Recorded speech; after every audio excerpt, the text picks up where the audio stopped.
Guys, ఈరోజు నేను intermediate first year new paper pattern, new syllabus and important lessons, important questions గురించి discuss చేస్తాను. కాబట్టి వీడియో ఎక్కడ స్కిప్ చేయకుండా కంప్లీట్గా చూడండి. డెఫినెట్లీ మీకు హెల్ప్ అవుతుందని అనుకుంటున్నాను. పాస్ గ్యారంటీడ్ లెసన్స్ గురించి చెప్తాను. ఏ లెసన్ చదివితే ఎన్ని మార్క్స్ వస్తాయి, ఎలా చదివితే ఖచ్చితంగా పాస్ అవుతారు, 80-90 మార్క్స్ వస్తాయో చెప్తాను. Let's start. 100 marks question paper ఇవ్వడం జరుగుతుంది ఇంటర్మీడియట్లో. ఆ 100 నుండి 80-90 మార్క్స్ గ్యారంటీగా ప్రతి ఒక్కరికి వచ్చే ఛాన్స్ ఉంటుంది.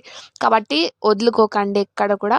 క్వశ్చన్ పేపర్లో 16 బిట్స్ ఇవ్వడం జరుగుతుంది. ఆ 16 నుండి ఫస్ట్ బిట్లో 2 పద్యాలు ఇవ్వడం జరుగుతుంది. ఆ 2 పద్యాలు కాబట్టి పద్య భాగం నుండే వస్తాయి. కాబట్టి పద్య భాగంలో ఉన్న 4 లెసన్స్ క్లియర్గా చదువుకుంటే ఆ 2 పద్యాలు అటెంప్ట్ చేయడానికి ఛాన్స్ ఉంటుంది. మీకు 2 అటెంప్ట్ చేయాల్సిన అవసరం ఉండదు. ఎనీ 1 అంటాడు వాడు. ఏదైనా ఒక్కటి రాయాల్సి ఉంటుంది. కాబట్టి ఫస్ట్ 2 లెసన్ల నుంచి ఇంపార్టెంట్ పద్యాలన్నీ కవర్ చేశారనుకోండి, ఆ ఒక్క పద్యం అటెంప్ట్ చేయగలుగుతారు. 6 మార్క్స్ వస్తాయి. అన్వాంటెడ్గా ఇంకో పద్యం నేర్చుకోవాల్సిన అవసరం ఉండదు. సో మీకు ఇంపార్టెంట్ పద్యాలు ఆ లిస్ట్ కావాలి, ఇది ఎక్స్ప్లెనేషన్ ఏదైనా కావాలి అని అంటే కమెంట్ బాక్స్లో కమెంట్ చేయండి. ఇంపార్టెంట్ పద్యాలు ఆ వీడియోలో పెడతాను. బికాస్ ఈ వీడియోలో పెడితే వీడియో లెంతీ అయిపోతుంది కాబట్టి. సో ఫస్ట్ క్వశ్చన్ అర్థమైంది కదా. సెకండ్ క్వశ్చన్లో మళ్ళీ 2 క్వశ్చన్స్ ఇస్తారు. ఇవి కూడా long questions. Each question carries 6 marks. But వాడు ఎనీ 1 రాయమంటాడు కాబట్టి 6 మార్క్స్ వస్తాయి. ఈ 2 క్వశ్చన్లు కూడా పద్య భాగం నుండే వస్తాయి. అయితే ఈ 2 క్వశ్చన్లు అటెంప్ట్ చేయాలంటే ఏదైనా ఎనీ 1 అంటాడు కాబట్టి ఒక క్వశ్చన్ అటెంప్ట్ చేస్తాం. ఆ ఒక క్వశ్చన్ అటెంప్ట్ చేయాలంటే పద్య భాగంలో మళ్ళీ ఆ ఫస్ట్ 2 క్వశ్చన్లు క్లియర్గా ఉంటే సరిపోతుంది. అందులో నుంచి ఒక క్వశ్చన్ డెఫినెట్లీ వస్తుంది కాబట్టి అది అటెంప్ట్ చేసేయచ్చు. సో పద్య భాగంలో ఫస్ట్ లెసన్స్ క్లియర్గా చదవండి.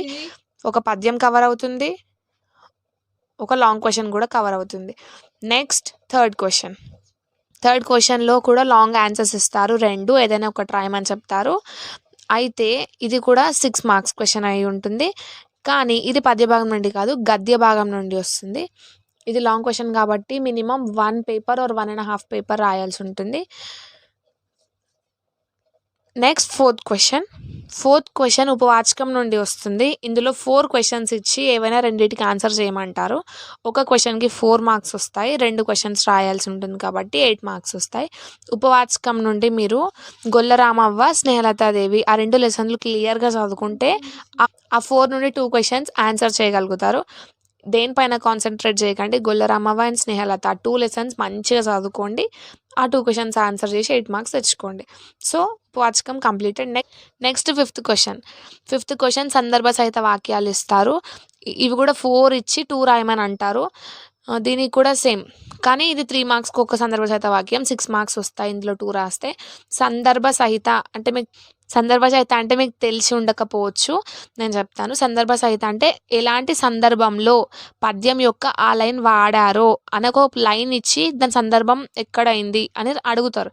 సో ఈ సందర్భ సహిత వాక్యాలు అటెంప్ట్ చేయాలంటే మీరు పద్య భాగంలో ఉన్న any 2 lessons, first 2 or second 2, ఆ 4లో ఎనీ 2 లెసన్స్లో ఉన్న సందర్భ సహిత వాక్యాలు అన్నీ చూసుకోండి ఒకసారి. అలా అయితే ఎనీ 2 ఈజీగా అవి వస్తాయి, మీరు అటెంప్ట్ చేయగలుగుతారు. సో ఖచ్చితంగా చదవండి, ఇది చాలా ఈజీ ఉంటుంది. Each question carries 3 marks. ఆ 2 రాయడం వల్ల 6 మార్క్స్ వస్తాయి. Next moving to sixth question ప్లేస్లో కూడా 4 క్వశ్చన్స్ అడుగుతాడు. రైట్ ఎనీ 2 అంటాడు. ఈ క్వశ్చన్ ప్లేస్లో క్యారెక్టర్ గురించి అడుగుతారు. ఫర్ ఎగ్జాంపుల్ ఒకవేళ మీకు రామాయణం అనే లెసన్ ఉంది. అందులో నుండి రాముని గురించి, రాముని వ్యక్తిత్వం, వృత్తాంతం, మాట తీరు, హనుమంతుని మాట తీరు, లక్ష్మణుని నడవడిక మీ సొంత మాటల్లో రాయండి. అలా నేను జస్ట్ ఎగ్జాంపుల్ తీసుకున్నాను. అలా ఏదైనా లెసన్లో ఉన్న క్యారెక్టర్స్ గురించి అడిగే ఛాన్స్ ఈ క్వశ్చన్ ప్లేస్లో మాత్రమే ఉంది. సో ఈ క్వశ్చన్స్ చాలా లిమిటెడ్ ఉంటాయి. పద్య భాగంలో నుండి ఎక్కడెక్కడైతే క్యారెక్టర్స్ గురించి ఉన్నాయో ఒకసారి రివైజ్ చేసుకోండి లాస్ట్లో. సో అది చాలా హెల్ప్ అవుతుంది. ఓన్గా రాసేయండి. షార్ట్ ఆన్సర్స్ కాబట్టి హాఫ్ పేపర్ రాసినా సరిపోతుంది. 6 మార్క్స్ ఈజీగా వస్తాయి, వదులుకోకండి. ఓన్గా రాయడం ఉంటుంది కాబట్టి ఈజీగా రాయొచ్చు. So moving to 7th question. మళ్ళీ 4 షార్ట్ క్వశ్చన్స్ ఇస్తాడు. రైట్ ఎనీ 2 అంటాడు.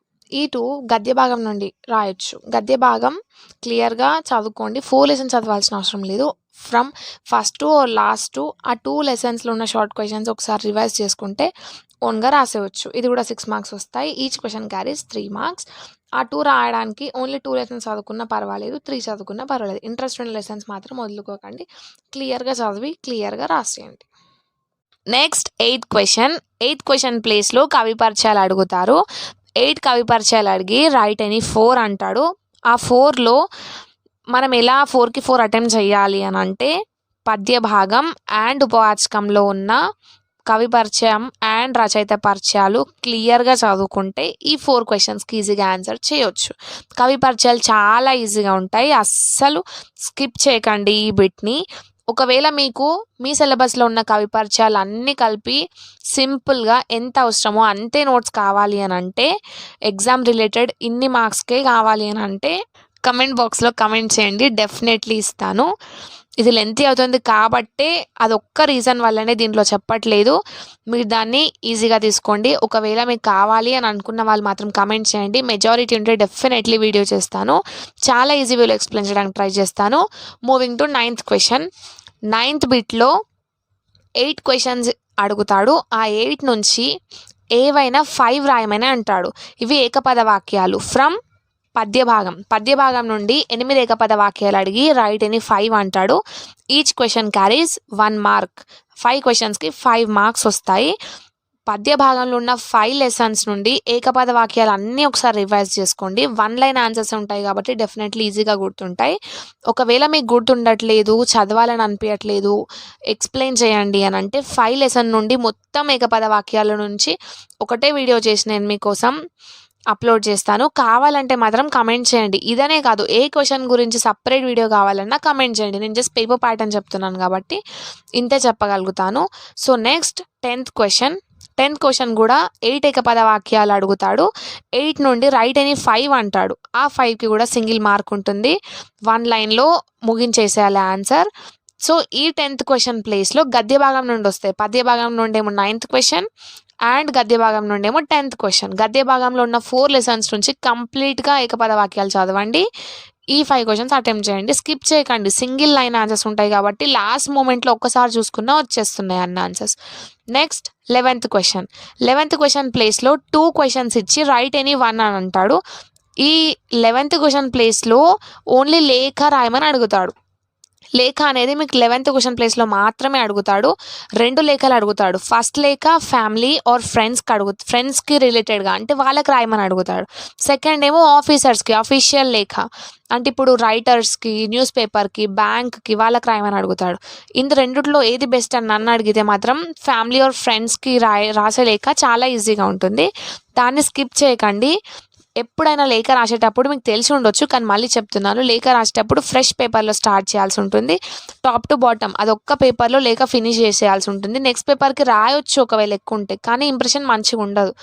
కరెక్ట్ మార్క్స్ పడాలంటే పేపర్లో ఎండ్ చేసేటట్టు అదే పేపర్లో పట్టేటట్లు మ్యాటర్ అడ్జస్ట్ చేసుకొని రాయండి. 11th క్వశ్చన్లో ఫుల్ మార్క్స్ వస్తాయి డెఫినెట్లీ. కామాస్, ఫుల్ స్టాప్లు మిస్ చేయకండి అంతే.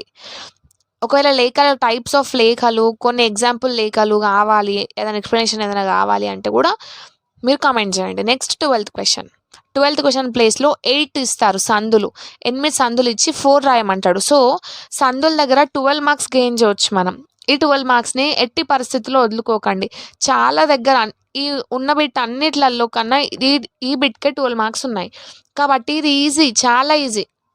సందులు ఉంటాయి, సూత్రాలు ఉంటాయి అని మీరు భయపడకండి.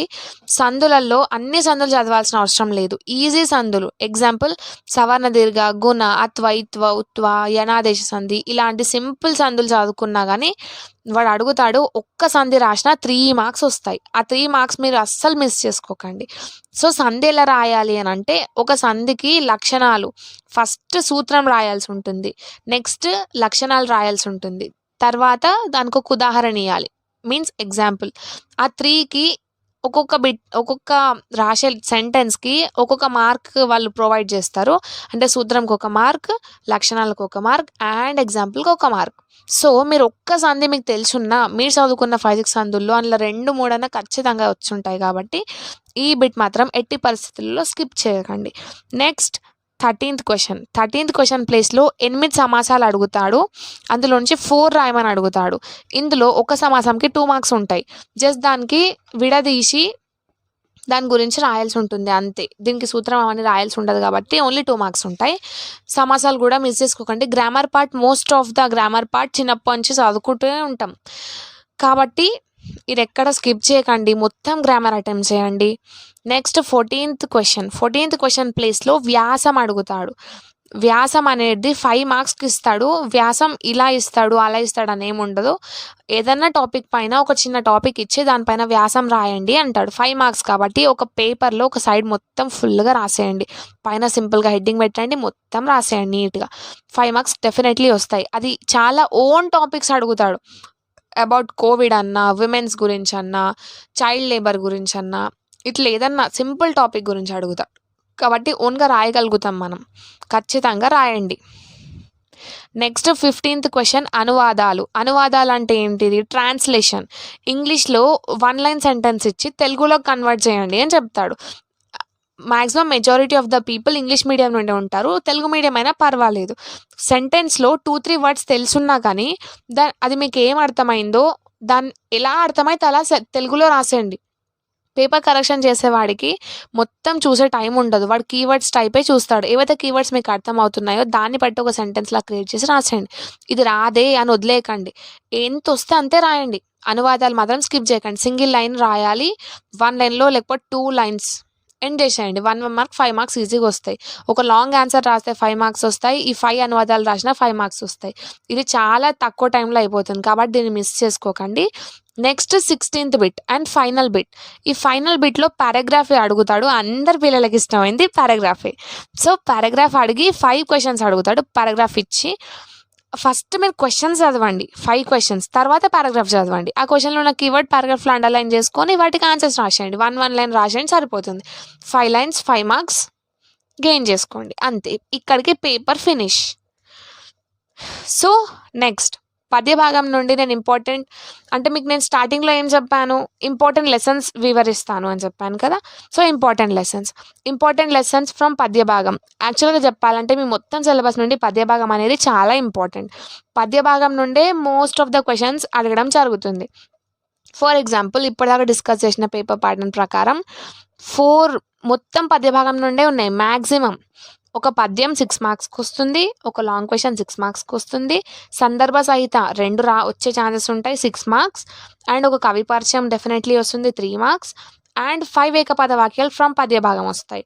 సో 6 ఫర్ పద్యం, 6 ప్లస్ లాంగ్ ఆన్సర్స్, 6 ఫర్ సందర్భ సహిత, అండ్ 3 ఫర్ కవి పరిచయం, 5 ఫర్ ఏకపద వాక్యాలు. 6 + 6 + 6 + 3 + 5 26 మార్క్స్ వస్తాయి పద్య భాగం చదివితే. ప్లస్ ఈ గ్రామర్, వ్యాసం రాయొచ్చు, అనువాదం రాయొచ్చు, పారాగ్రాఫ్ రాయొచ్చు, లేఖ రాయొచ్చు, సంధి రాయొచ్చు. ఈ 5-6 బిట్స్ వీటన్నిటికి కలిసి మళ్ళీ ఒక 20-30 మార్క్స్ వస్తాయి. ఈజీగా 50-60 మార్క్స్ ఇక్కడనే గెయిన్ చేసుకోవచ్చు. మీరు మొత్తం చదవాల్సిన అవసరమే లేదు. పద్య భాగం, ఈ గ్రామర్ పార్ట్ మొత్తం చదవండి. మీకు ఏదైనా కావాలి అంటే స్పెషల్గా కమెంట్ చేయండి, నేను సపరేట్ వీడియో చేస్తాను మీకోసం. సో ఈ వీడియో ఇంతే. మీకు నచ్చినట్లయితే like, share, subscribe, new channel support చేయండి. Thank you.